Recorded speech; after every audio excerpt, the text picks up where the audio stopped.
Je commence à devenir fan de cette musique.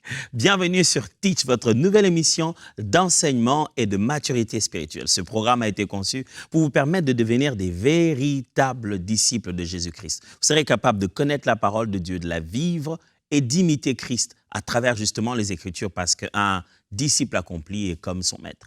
Nous allons cette semaine commencer aujourd'hui un nouveau thème. Cette série va s'appeler « Aiguiser ». Comment aiguiser ses dons spirituels? Pour aujourd'hui, nous allons déjà commencer par nous poser la question « Qu'est-ce que c'est qu'un don spirituel? C'est quoi un don spirituel ?» Je sais que d'entrée de jeu, aiguiser son don spirituel, on se pose la question « Est-ce qu'on aiguise un don spirituel ?» Ce thème est formulé de sorte à partir du connu vers l'inconnu. Au fur et à mesure qu'on va évoluer dans ce terme, vous allez mieux formuler la pensée de ce qu'on est en train de dire ici. Alors, let's teach. Grandissons ensemble. C'est quoi un don spirituel?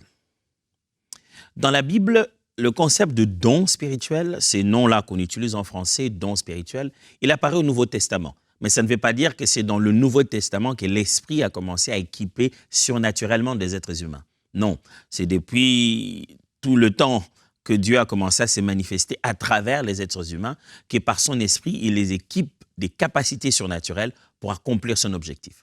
Mais le concept don spirituel, on va le trouver dans le Nouveau Testament. C'est une traduction dans certaines versions différentes que vous allez trouver ce mot-là, don spirituel. Je vais donc commencer par le premier mot que vous trouverez dans Romains chapitre 12. C'est le mot charismata.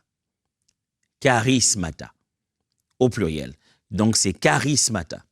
Charismata fait référence à une grâce ou une faveur dénotant des pouvoirs extraordinaires distinguant certains chrétiens et les rendant capables de servir l'Église de Christ. Ces dons provenant du pouvoir de la grâce divine opérant dans leurs âmes par le Saint-Esprit. Charismata, ça vient du mot charis qui veut dire grec, ça veut dire les choses de la grâce, les dons de la grâce, les dons de la grâce. Les charismata sont des dons de la grâce. Vous allez apprendre à différencier les deux là. Ça veut dire que vous trouverez le mot don apparaître dans la Bible, mais dans le Nouveau Testament, dans Romains, il apparaît pour dire des faveurs que Dieu a fait aux hommes. C'est une grosse généralité de tout ce que les hommes ont reçu sans mérite. Mais à l'intérieur de ce grand ensemble, je vais être mathématique ici, se trouvent des éléments. Il y a une catégorie particulière des grâces et des faveurs que Dieu a fait aux hommes, qu'on appelle maintenant de pneumatikos. Mais avant d'y arriver, lisons d'abord le texte qui explique mieux le mot-là, charismata, qui veut dire des dons de la grâce, des faveurs que Dieu a fait aux hommes, il leur a juste donné gratuitement des capacités qu'ils ne méritent pas. De Romains plutôt, chapitre 12, versets 4 à 8. Car, comme nous avons plusieurs membres dans un seul corps, et que tous les membres n'ont pas la même fonction, ainsi, nous qui sommes plusieurs, nous formons un seul corps en Christ, et nous sommes tous membres les uns des autres. Puisque nous avons des dons différents selon la grâce qui nous a été accordée, que celui qui a le don de prophétie l'exerce selon l'analogie de la foi. Vous avez vu, on a dit, puisque nous avons des dons différents, le mot don qui apparaît là-bas, c'est le mot charismata. Selon la grâce, vous voyez, le mot grâce vient encore bien apparaître, qui nous a été accordé. Que celui qui a le don de prophétie l'exerce selon l'analogie de la foi. Que celui qui est appelé au ministère s'attache à son ministère. Que celui qui enseigne s'attache à son enseignement. Et celui qui exhorte à l'exhortation. Que celui qui donne les fasse avec libéralité. Que celui qui préside le fasse avec zèle. Que celui qui pratique la miséricorde le fasse avec joie. Vous voyez la diversité qui est citée là-bas. On cite tout ce qui se trouve dans le grand ensemble de faveurs, des charismata. Mais dans le grand ensemble des charismata, il y a un sous-ensemble qui s'appelle pneumatikos. Au milieu de toutes les faveurs que Dieu fait aux hommes, il y a quelque chose que les Grecs appellent pneumatikos. C'est vrai qu'on ne lit pas les peu quand il paraît, mais il y a un peu qui est là au début du mot. Pneumatikos, ça signifie manifestation de l'esprit. C'est ça la traduction, mais littéralement, ça veut dire les choses de l'esprit. manifestations, les choses que l'Esprit fait pour révéler qu'il est là. C'est une manifestation de la présence de l'Esprit de Dieu dans la vie d'un chrétien ou dans l'assemblée ou la réunion de l'Église locale. Au milieu de toutes les faveurs que Dieu fait aux hommes, il y a une catégorie des faveurs appelées les manifestations de l'Esprit. C'est pourquoi dans Romains tout à l'heure, vous avez vu Paul sauter d'un sous-ensemble à un autre.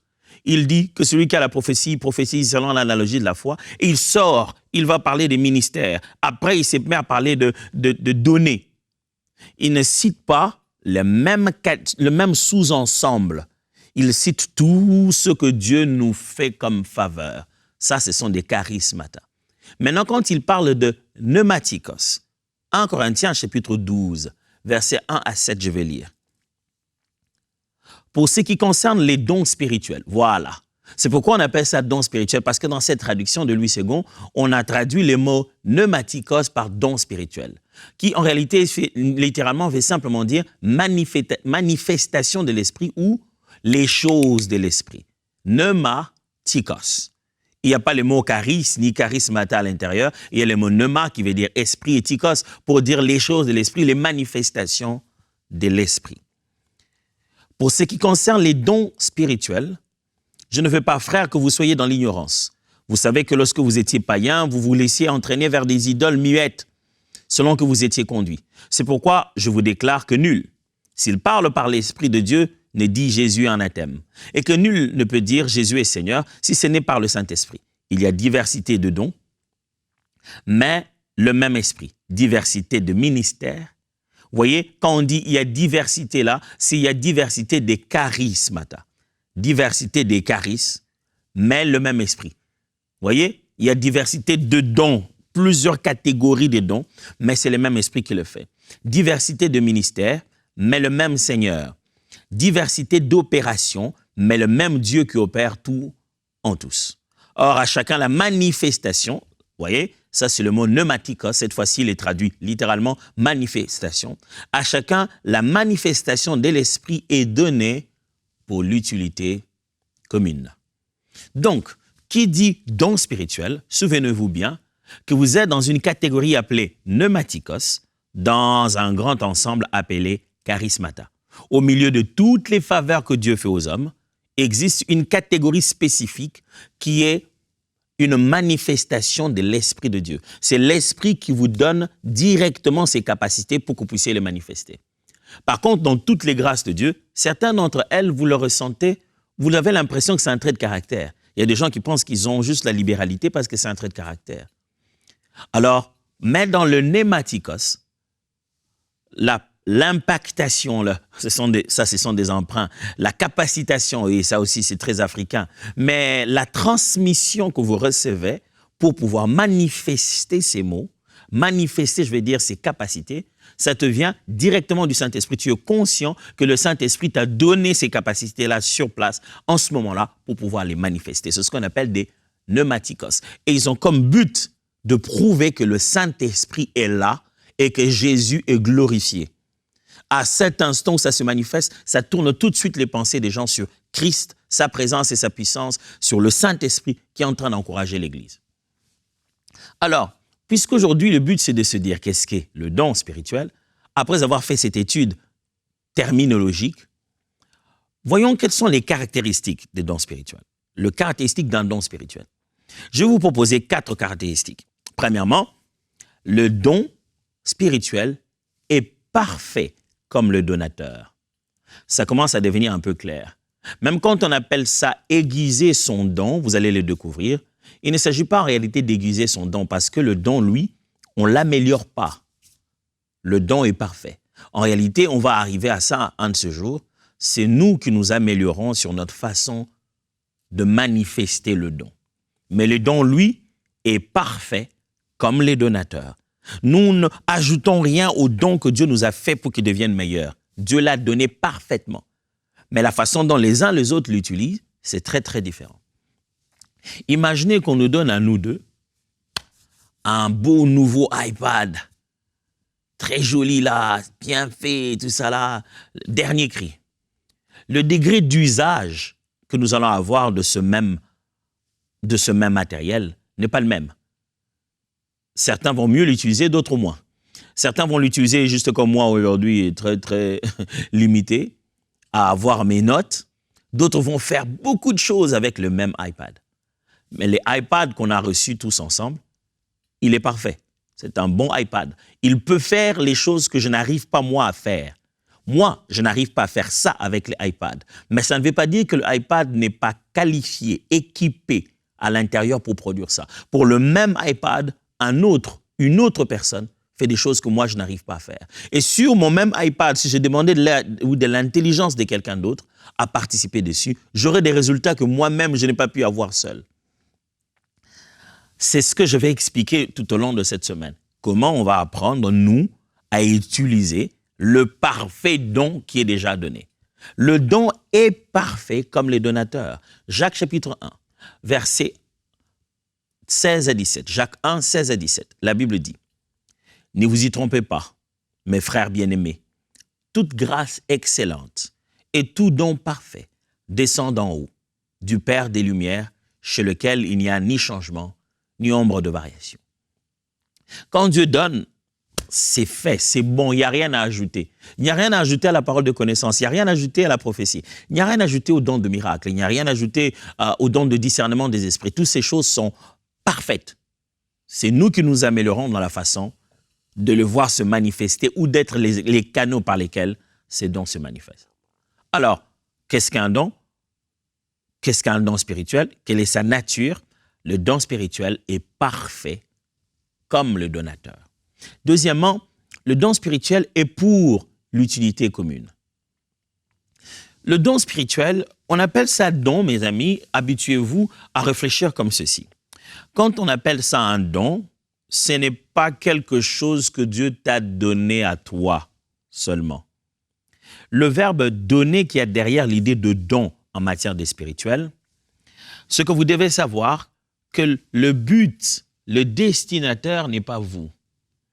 Le destinataire, c'est les autres.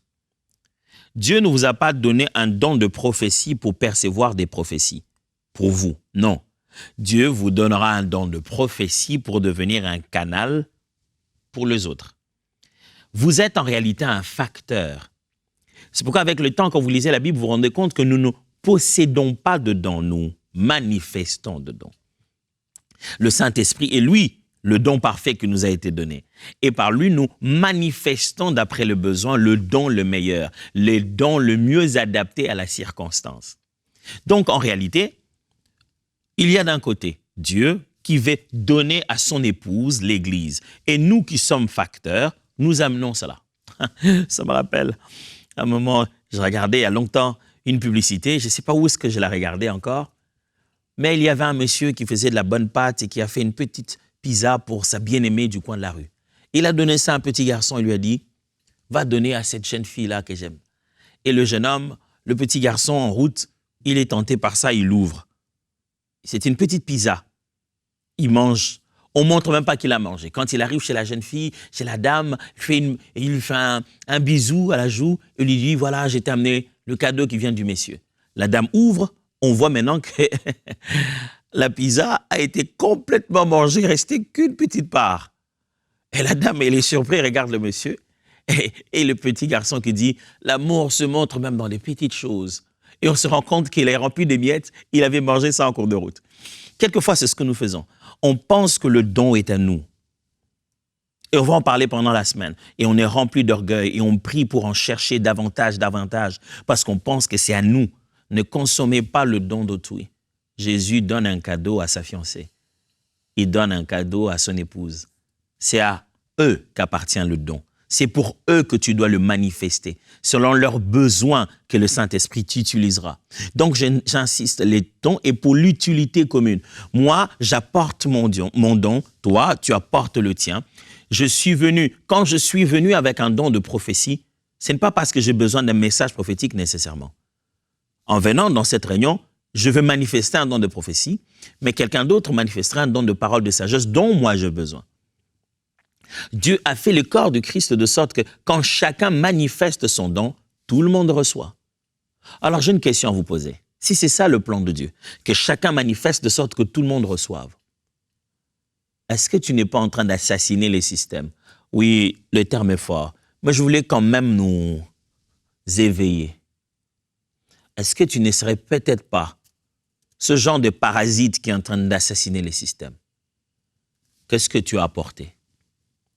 Qu'est-ce que tu manifestes? Il y a des gens qui ont juste conscience pour eux que les dons, c'est pas leur affaire en fait. Hein?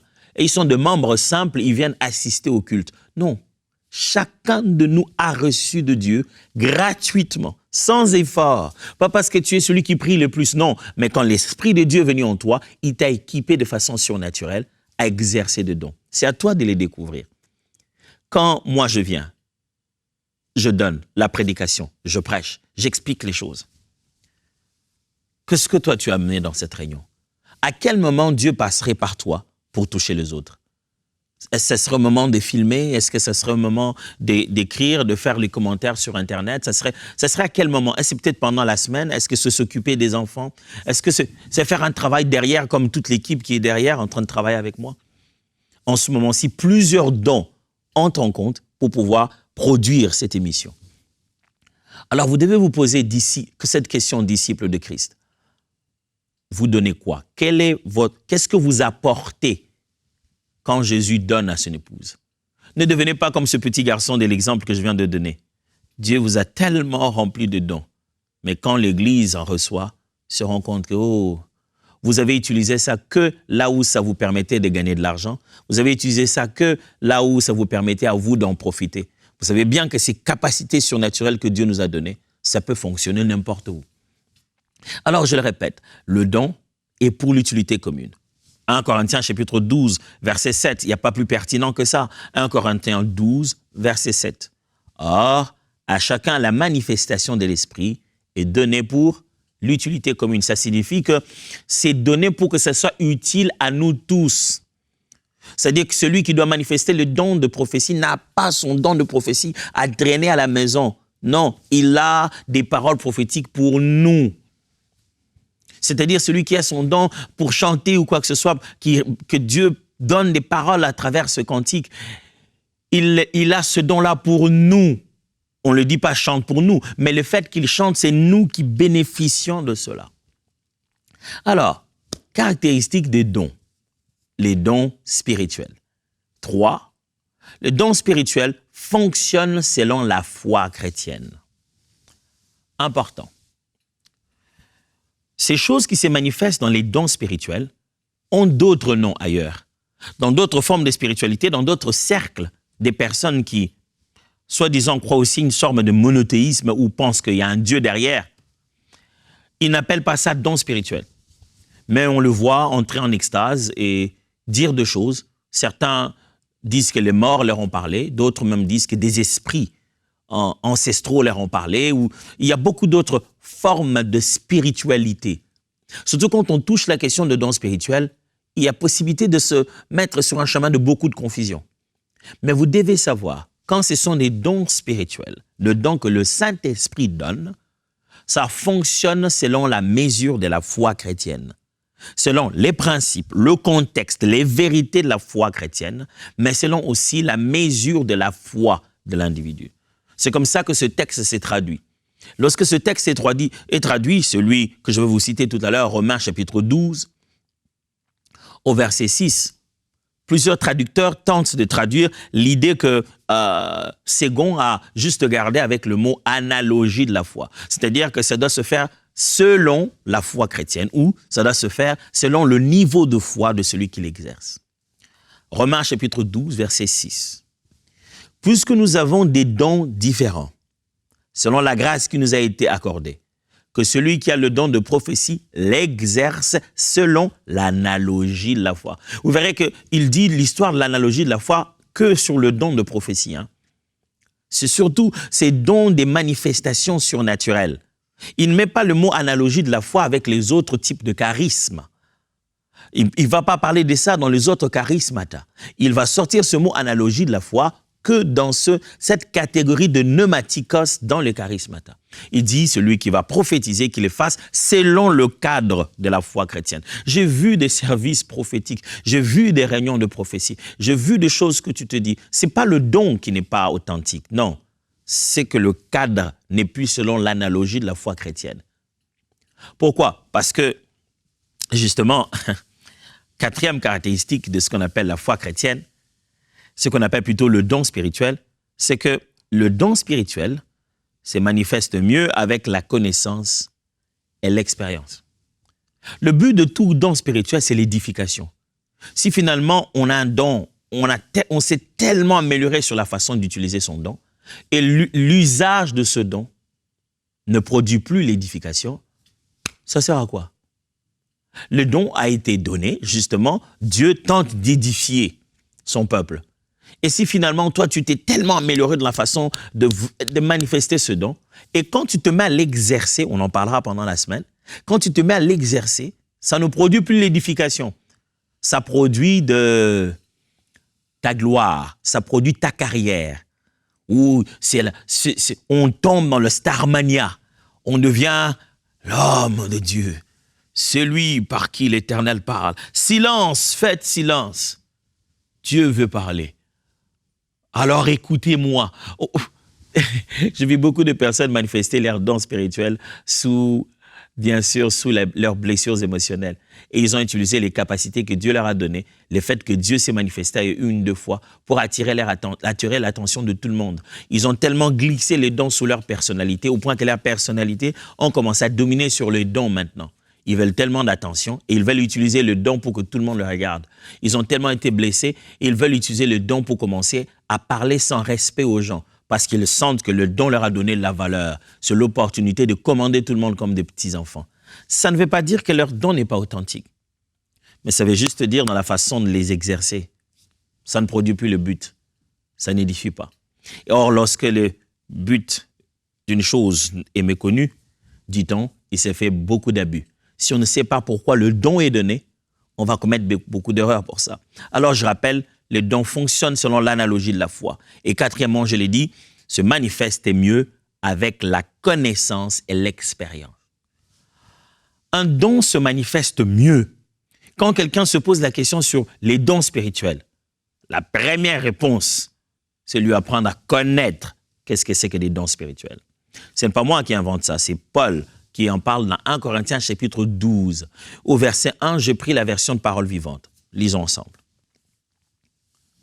Pourtant, sur la question des manifestations de l'esprit, vous voyez, Parole vivante traduit ça, manifestation de l'esprit déjà. Sur la question des manifestations de l'esprit, j'aimerais, frères, que vous soyez bien au clair afin qu'il ne reste pas des fausses notions. Ce qui empêche les gens de bien manifester le don de l'esprit, c'est que beaucoup de choses ne sont pas au clair. Il y a tellement des fausses notions qui fait que les gens sont perdus sur c'est quoi la parole de connaissance, c'est quoi la prophétie, c'est quoi la parole de sagesse, c'est quoi le discernement des esprits. Il y a tellement des fausses notions que ça empêche maintenant les gens, au lieu d'aspirer au don, ils commencent à craindre le don. Il y a même des gens qui se considèrent des meilleurs chrétiens parce qu'ils ne manifestent aucun don. Ils disent, moi je suis là, je suis seulement la parole. Vos histoires de dons là, non, je suis là. Mon frère, Jésus nous a donné le don pour faire cette œuvre. Comment tu vas suivre Jésus et accomplir la mission en tant que disciple sans être qualifié? Il le savait. Jésus a accompli une mission pendant 3 ans, lui qui est venu pendant 33 ans sur la terre. Et il dit, maintenant les gars, calmez-vous, attendez. Jésus a presque mis en latence la mission pendant 49 jours révolus, jusqu'au 50e jour. Il dit, faites rien, attendez. Vous recevrez une puissance, celle du Saint-Esprit, et vous deviendrez mes témoins. Et lorsque l'Esprit les a saisis, on a vu la différence. Mon frère, les dons de l'Esprit sont réels. La Bible nous demande d'y aspirer. Et Dieu veut nous utiliser. Est-ce qu'il n'y a pas d'abus? Est-ce qu'il n'y a pas de tâtonnement? Est-ce qu'il n'y a pas de tout et de rien? Oui, il y en a. Mais voici ce que j'aime toujours dire au sujet de dons spirituels. Imaginez que votre père vous aime tellement. Il vient et dit, écoute, j'étais avec toi, je vais t'envoyer le frère aîné, il va rester avec toi. Le frère aîné arrive et il amène beaucoup de cadeaux venant de chez vous. Il te dit, écoute, chez nous à la maison, toi, depuis que tu es ici, voilà, on sait que tu souffres. Regarde, j'ai beaucoup de cadeaux. Et dans ces choses, il te laisse de l'argent, beaucoup d'argent. Je sais pas, On parle de dollars, on parle de euros, ou je sais pas moi, de francs CFA, je sais pas moi, des dollars canadiens, mais ils vous laissent la monnaie là, la plus importante localement. Ils vous en laissent tout plein les valises. Il dit, OK, je m'en vais. Je t'ai laissé ce don. Et toi, tu sors. 2 jours, 3 jours après, tu as commencé à utiliser cet argent. Et tu sors et tu apprends à la télé. On annonce à tout le monde que vous devez faire attention parce que il s'est fait beaucoup de mauvais billets de 100 $, de 100 €. Il y a beaucoup de fausses monnaies, de faux billets de 100 €. Donc, faites très attention. Qu'est-ce que tu fais? Tu rentres à la maison et tu te dis, à partir d'aujourd'hui, donc, je suis pauvre. Pourquoi? Parce qu'il y a des faux billets de 100 $. Est-ce que le fait qu'on a parlé de faux billets rend tes billets à toi faux? On a dit non, tous les faux billets commencent par un numéro BC45. Toi, tu vas regarder tes billets, tu te rends compte que ça t'a été donné très bien. Ça n'a pas le numéro BC45. Le faux ne doit pas annihiler le vrai. Je refuse que vous puissiez vous dire, maintenant qu'il y a tellement de fausseté, donc je n'aspire même plus au vrai, parce que je ne veux pas me confondre. Dieu ne nous a jamais enseigné ça comme ça. La Bible nous a jamais enseigné ça comme ça. La Bible nous dit, laissez-les pousser ensemble. Laissez pousser le blé, laissez pousser l'ivraie. Laissez-les pousser ensemble. Exercez, continuez à faire. Utilisez votre réserve. S'il y a de faux billets là-bas, ça ne rend pas les billets que mon père m'a laissés comme héritage des faux billets.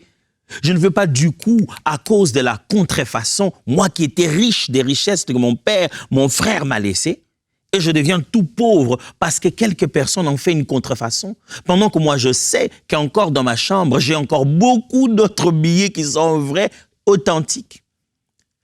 Est-ce que les gens ne vont pas regarder bizarrement mon billet de banque chaque fois que je leur donne? Bien sûr. Ils vont vérifier si c'est B, C, bien sûr. Ils vont tenter de, bon, je ne suis pas confiance. Certains même vont me remettre en disant, non, nous, on ne prend pas de 100 € ici, on ne prend pas de 100 $ parce que voilà, on ne sait pas lequel est le bon, bien sûr. Je ne leur en veux pas. S'ils n'ont pas assez de moyens pour distinguer les deux, ils jouent à la prudence. Mais je ne veux pas rentrer et dire, je suis devenu pauvre parce que quelqu'un a fait une contrefaçon. Frères et sœurs, ce n'est pas parce que nous sommes dans une saison, il y a tellement de contrefaçons que nous devons arrêter d'aspirer aux dons et les manifester. Non. Nous devons d'ailleurs, plus que jamais, garder la présence de vrai. Sinon, c'est le faux qui va s'installer. Alors, aspirons aux dons, chers frères et sœurs disciples, et aiguisons notre façon de servir Dieu avec ces dons spirituels qu'il nous a donnés. Et qu'est-ce qu'on va faire toute cette semaine? On va ranimer les dons, aiguiser nos capacités que le Saint-Esprit nous a données. Donc, à partir de demain, on va continuer sur ce même sujet et on va parler essentiellement de pourquoi nous avons reçu le don spirituel. Quel était le but? Pourquoi Jésus nous les a donnés? Et ça, c'est pour demain. En attendant, let's teach et grandissons ensemble.